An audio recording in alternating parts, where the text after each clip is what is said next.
Okay, നിങ്ങൾ Monaco G പിയുടെ qualifiers കണ്ടായിരുന്നു? കണ്ടില്ലെങ്കിൽ ഉടനെ പോയി എൻ്റെ ഹൈലൈറ്റ്സ് ഒന്ന് കാണും. അബ്സല്യൂട്ട് റേസിംഗ് ആയിരുന്നു.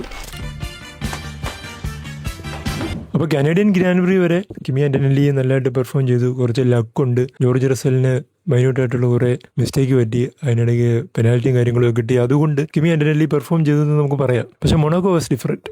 മൊണാക്കോയിൽ എത്തിയപ്പോഴത്തേന് എല്ലാവരും എന്ന് പറഞ്ഞാൽ ഈ വർഷത്തെ ഡേറ്റ് അനുസരിച്ചിട്ട് Ferrari is the best car in corners. അവർക്ക് സ്ട്രെയിറ്റ് ലൈൻ സ്പീഡ് ഇല്ലെങ്കിലും അവർ കോർണേഴ്സിൽ അവരുടെ കാറിനാണ് ഏറ്റവും കൂടുതൽ സ്റ്റെബിലിറ്റി ഉള്ളതും ഏറ്റവും കൂടുതൽ ടൈം കൺസർവ് ചെയ്യുന്നതും ഫെറാറിയുടെ കാറാണ്. പക്ഷേ what Kimi did was the best എന്ന് വെച്ച് കഴിഞ്ഞാൽ ഫോർമുല 1 ഒരു ജനറേഷണൽ അച്ചീവ്മെൻ്റ് ആയിരുന്നു.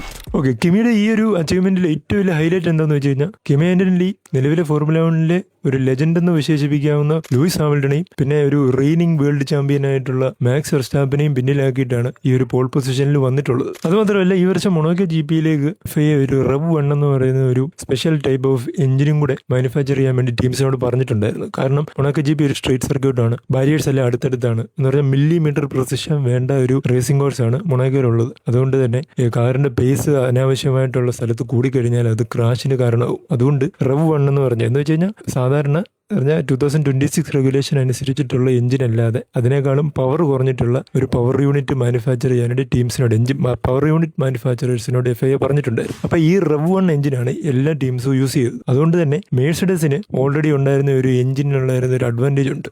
അത് മെഴ്സിഡസിന് മൊണാക്കോ ജി പിയിൽ ഇല്ലായിരുന്നു. എന്നിട്ടും കിമി ആൻ്റണലി ആ ഒരു പോൾ പൊസിഷൻ അച്ചീവ് ചെയ്തു. പിന്നെ വേറൊരു സംഭവം എന്താണെന്ന് വെച്ച് കഴിഞ്ഞാൽ കഴിഞ്ഞ വർഷം മൊണാക്കോ ജി പിയിൽ കിമി ആൻ്റണലി ഫിനിഷ് ചെയ്തത് P15 റേസിൽ. അപ്പോൾ എന്താ, കഴിഞ്ഞ വട്ടം കിമി ആൻ്റണലി ടീമിൽ വന്നത് ലൂയിസ് ഹാമിൽട്ടണ് പകരക്കാരനായിട്ടാണ്. അതായത് മെഴ്സിഡസ് ഒരു കിങ് ഓഫ് ഫോർമുല 1 റീപ്ലേസ് ചെയ്യാനായിട്ട് ഒരു പയ്യനെ, ഒരു സ്കൂളിൽ പഠിക്കുന്ന ഒരു കുട്ടിയാണ് കൊണ്ടുവന്നത്. അപ്പോൾ അങ്ങനത്തെ ഒരു നാണക്കേട് കഴിഞ്ഞ വർഷം കിമി ആൻ്റണലി ഉണ്ടാക്കി വെച്ചിട്ടുണ്ടായിരുന്നു. അപ്പോൾ ആ ഒരു ആക്ഷേപകരുടെ എല്ലാം വായടപ്പിച്ചുകൊണ്ടാണ് കിമി ആൻ്റണലി ഈ ഒരു പോൾ പൊസിഷൻ നേടിയിരിക്കുന്നത്. സോ ഫൈനലി ഞാൻ ഈ മൊണാക്കോ ഗ്രാൻഡ് പ്രിയുടെ റിവ്യൂ ഒരു വീഡിയോ ഇട്ടപ്പോഴത്തേന് അതിനകത്ത് ഞാൻ പറഞ്ഞിട്ടുണ്ടായിരുന്നു കിമി ആൻ്റണലിയുടെ യൂറോപ്യൻ ഗ്രാൻഡ് പ്രീസിലെ പെർഫോമൻസ് ശോകമാണ് കഴിഞ്ഞ വർഷത്തെ ഡേറ്റ അനുസരിച്ചിട്ട്. അപ്പോൾ അതുകൊണ്ട് ഈ വട്ടം മൊണാക്കോ ജി പിയിലും കിമിയുടെ പെർഫോമൻസ് അത്ര ഉണ്ടായിരിക്കത്തില്ല എന്നൊക്കെ ഞാനിങ്ങനെ പറഞ്ഞായിരുന്നു. അപ്പം ഞാനും ആ ഹേറ്റേഴ്സിനത് പെടുമായിരിക്കും. അപ്പം കിമി ആൻ്റണലി ഞാൻ പറഞ്ഞതും തെറ്റാണെന്ന് തെളിയിച്ചിരിക്കുകയാണ്.